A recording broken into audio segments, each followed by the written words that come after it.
દોસ્તો, મારી ગુજ્જુની મોજ ચેનલમાં આપનું સ્વાગત છે। આજના વિડીયોમાં આપણે વાત કરવા જઈ રહ્યા છીએ કે ઠાકોર ફેમિલીના ઘરે જો આટલા બધા વાસણ છે છતાં આજે સંજયભાઈને લોકો જવાના છે બહાર। અને દોસ્તો, મિતાંશના ચહેરા ઉપર હજુ આ મટ્યું જ નથી। દોસ્તો, એનો કોઈ ઘરેલું ઈલાજ તમને ખબર છે કે આ રીતે મચ્છર કરડ્યા હોય તો પછી એને કઈ રીતે આ ડાઘ દૂર કરી શકાય? અને દોસ્તો, તેમના પપ્પા અને મમ્મી જઈ રહ્યા છે ગામમાં, એટલે કે જ્યાં તેમને ત્યાં જેમ છે ત્યાં હાજરી આપવા માટે ચાલુ કરવાનું છે। એટલે અને આજે સંજયભાઈ અને રણજીતભાઈ બહાર જઈ રહ્યા છે તો તેઓ આજે સ્ટીલના વાસણો લાવ્યા। અને આટલા બધા સ્ટીલના વાસણો કે જોઈને તેમના મમ્મી ગુસ્સે થઈ જશે। બધું જાણવા મળશે તમને મારા આ વિડીયોમાં। મારી ચેનલ ઉપર નવા હોય તો ચેનલને ફટોફટ લાઈક, શેર એન્ડ સબસ્ક્રાઇબ કરી દો। Full video in life of Thakor channel દોસ્તો, ફૂલ વિડીયોની લિંક ડિસ્ક્રિપ્શનમાં મૂકેલી જ છે, ત્યાં જઈને તમે આખો વિડીયો વોચ કરી શકો છો। આવી ટૂંકી ટચુકડી લાઈવ લેટેસ્ટ એન્ડ ટ્રેન્ડિંગ માહિતી મેળવવા માટે મારી ચેનલને કરી દો ફટોફટ સબસ્ક્રાઇબ। તો તમે વિડીયોમાં જુઓ, આજે રાકેશભાઈએ જુઓ આ સોફાના કવર સરસ મજાના સેટ કરી લીધા છે, એટલે કે શિલ્પા ભાભી જે ચાદરનું કપડું લાવ્યા હતા એનાથી એમને સોફાના કવર બનાવી દીધા છે। અરે વાવ, લુક તો એકદમ જોરદાર આપે છે। તેઓ કહે છે કે જલ્દીથી કોમેન્ટ કરજો કે કયા કવર સારા લાગે છે, આખા સોફાના કે જે ભાગ એક ખુલ્લો રાખ્યો છે એ। તો જલ્દીથી દોસ્તો તમે પણ કોમેન્ટ કરી લેજો। અને દોસ્તો, સંજયભાઈ અને રણજીતભાઈ પહોંચી ગયા છે મોલમાં। અરે, તેમને તો શેની શોપિંગ કરી લીધી જે વિચારમાં પણ ન હતું। આજે એવી વસ્તુઓની શોપિંગ કરી તો જુઓ, તેઓ તો સ્ટીલના વાસણોની ખરીદી કરી રહ્યા છે। બધા લોકો ક્યારને કહેતા હતા કે એલ્યુમિનિયમમાં જમવાનું ના બનાવાય, એ તો એકદમ ધીમું ઝેર છે, એટલા માટે હવે તેઓ સ્ટીલના જ બધા વાસણો લઈ રહ્યા છે।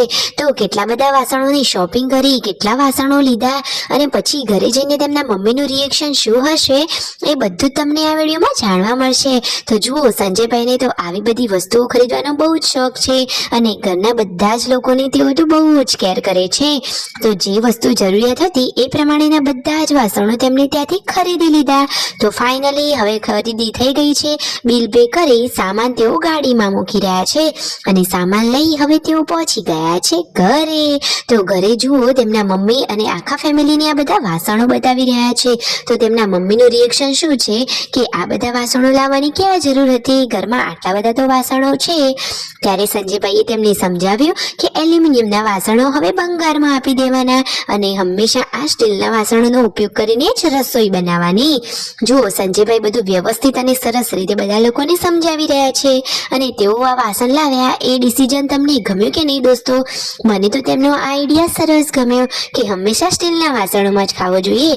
સંજયભાઈ કહે છે કે આપણું જીવન તો હવે ગયું, પરંતુ બાળકોનું જીવન ધ્યાનમાં રાખીને હું આ વાસણ લાવ્યો છું। તો સાચી વાત છે ને દોસ્તો? અને આ યશુનું ટકલું કરાવી દીધું એ તો સંજયભાઈ ને રણજીતભાઈને અત્યારે જ ખબર પડી, કારણ કે તેઓ તો આખો દિવસ બહાર હતા એટલા માટે। તો જુઓ, યશુનો તો આખો લુક જ બદલાઈ ગયો છે અને તેમના મમ્મી કહે છે કે એને તો જ્યાંની ખબર પડી છે કે મારે ટકલું થયું છે ત્યાંની એ તો બોલતી પણ નથી। હવે બધા જ લોકો સાથે મળી અને જમવા માટે બેસી ગયા છે।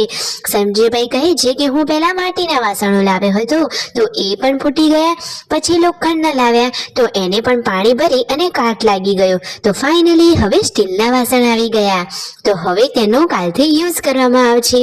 આ એકદમ સરસ ડિસિઝન છે, મને તો આ ડિસિઝન બહુ જ ગમ્યું। ઠાકોર ફેમિલી તો વાત જ અલગ છે, એકદમ ખુશીઓવાળી ફેમિલી છે અને સંજયભાઈ લાવ્યા છે તેમના માટે આ સરસ મજાના બૂટ।